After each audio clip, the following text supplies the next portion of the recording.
मुंबईच्या आझाद मैदानात अस्थि कलश घेऊन आंदोलनाला बसलेले शेतकरी विजय जाधव यांची शिवसेना खासदार आणि आमदारांनी भेट घेतली।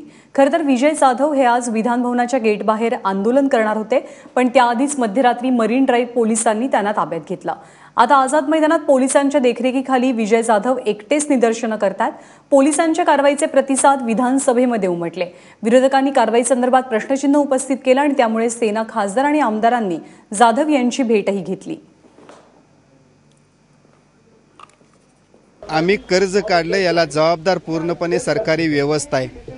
आमच्या मालाला 1% जरी वर नफा मिळाला असता तरी 100 पटीने आम्ही धान्य उगवणारा शेतकरी आज 100 पटीने श्रीमंत झाला असता, कर्ज काढायची वेळ आली नसती।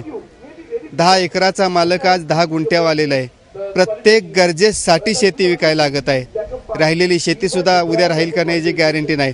आज माझ्या घरामध्ये झोपणारा शेतकरी त्याची पत्नी त्याच्या छातीवर हात ठेवून झोपते, त्याचा बाप चौकटीमध्ये त्याची शेतकऱ्यावर राखण करत बसतो की माझा मुलगा आत्महत्या करेल, कर्ज आहे त्याच्या अंगावर।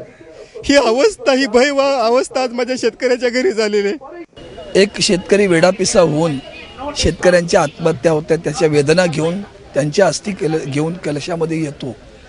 त्या वेदना घेऊन आलेल्या शेतकऱ्याला 2 मिनिटं भेटायला काहीच हरकत नाही। मला आज वंदनीय शिवसेना प्रमुखांची आठवण आली। त्यांनी जेव्हा सरकार आलं ना, तेव्हा त्यांची 2 वाक्य आहेत, हे राज्य रहितेचे, तुम्ही तो विश्वस्त म्हणून कारभार करा।